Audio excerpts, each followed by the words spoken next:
ایک بادشاہ تھا، اس نے ایک شخص کو بلایا، اس نے بڑا اچھا کام کیا تھا اور کہا کہ تم ایک کام یہ کرو کہ میں اپنے خزانوں کا دروازہ تمہارے سامنے کھولتا ہوں، تم جاؤ اور تمہارے پاس 15 منٹ کا وقت ہے، تم جتنا خزانے سے اٹھا سکو اٹھا لو۔ وہ شخص گیا اور جیسے ہی دروازہ خزانے کا کھلا وہ اندر داخل ہوا۔ داخل ہونے کے بعد اس نے دیکھا کہ سونے، جواہرات، ہیرے، موتی، قیمتی پتھر وہاں موجود ہیں۔ وہ پچھلے ادوار میں جو اشیاء بادشاہوں نے استعمال کی تھی اس نے دیکھا کہ یہ بھی بہت ہی قیمتی چیز ہے۔ پھر آگے بڑھا تو بہت ہی عالی شان اور نعمتیں وہاں موجود تھی۔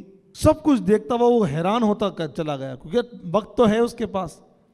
اس نے کیا کیا کہ جب اور آگے گیا تو اس نے دیکھا کہ ایک بادشاہ کا پلنگ لگا ہوا ہے۔ اس شخص نے کہا کہ بھئی بادشاہ کا پلنگ ہے، اب دیکھیں کہ بادشاہی جسے مل جائے، مجھے بادشاہی تو نہیں ملی، چلو بادشاہ کا پلنگ ہی صحیح، تھوڑی سی نیند ہی صحیح، کہ ہم بادشاہ نہ بن سکے لیکن بادشاہوں جسے ٹھاٹ باٹ ضرورت ہے۔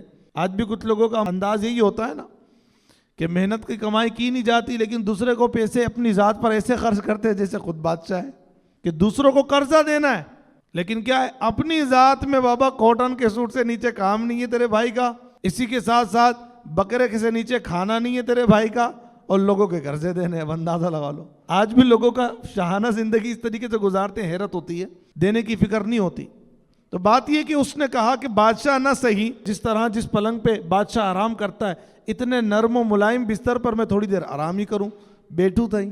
وہ بیٹھا، اسے مزہ آیا تو اسے آنکھ لگ گئی، وہ 15 منٹ کا جو وقت تھا وہ ختم ہو چکا۔ فوراً سے اندر جو دربان تھے وہ آئے، اسے ہاتھ پکڑا اور باہر لے کے چلے گئے۔ اب وہ کہتا رہا کہ مجھے صرف ایک ہیرے کی انگوٹھی اٹھانے دو، ایک مجھے سونے کا کوئی برتن اٹھانے دو، لیکن کہا تیرے پاس جو وقت تھا وہ کیا ہو گیا، ختم۔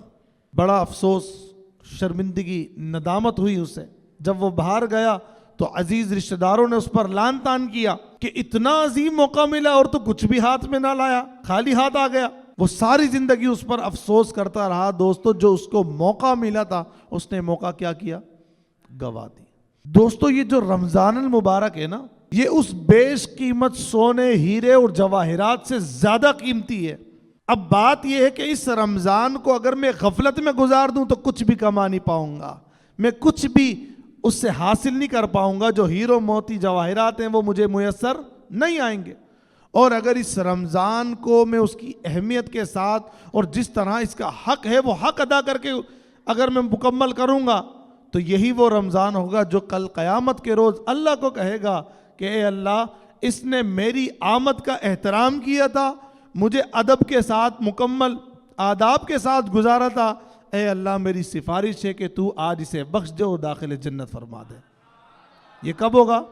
جب اس رمضان کو آپ قیمتی جان کر مکمل مسائل کو سیکھ کر روزے بھی رکھیں گے، تراویح بھی پڑھیں گے اور پھر اپنے مالوں کی زکاتیں بھی نکالیں گے اور تمام تر چیزیں وہ جو رمضان مبارک میں کرنے کی ہیں وہ کریں گے، تو پھر آپ کو اس رمضان کی قیمت ادا کرنے کے لیے جو آپ محنت کر رہے ہیں وہ قیمت مکمل درست ادا ہو جائے گی۔ اب دیکھیں نا، میں نے کچھ لوگوں کو دیکھا پورا رمضان روزہ رکھتے ہیں لیکن مسائل نہیں سیکھے، بعد میں پتہ لگتا ہے کہ روزوں میں وہ خاص غلطیاں کرتے رہے اور کیا ہو گیا، ان کا روزہ ضائع ہو چکا۔ اب ان میں کیا مشہور تھا کہ بھائی جب تک اپنے علاقے کی آخری مسجد کی اذان ختم نہ ہو جائے اس وقت تک ہمیں سحری جاری رکھنی ہے۔ پورا رمضان اس طرح گزار دیا، مسئلہ سے آگاہ نہیں تھے، اور پھر مسئلہ تو یہ تھا کہ سحری کا وقت ختم ہوتا ہے پھر اذان ہوتی ہے، اور اذان تو روزے کے ٹائم پہ ہوتی ہے اور وہ کھاتے رہے، اس طرح اس کا روزہ شروع نہیں ہوا، پورے دن بھر میں بھوکا پیاسا رہنے کا کوئی فائدہ نہیں ہوا،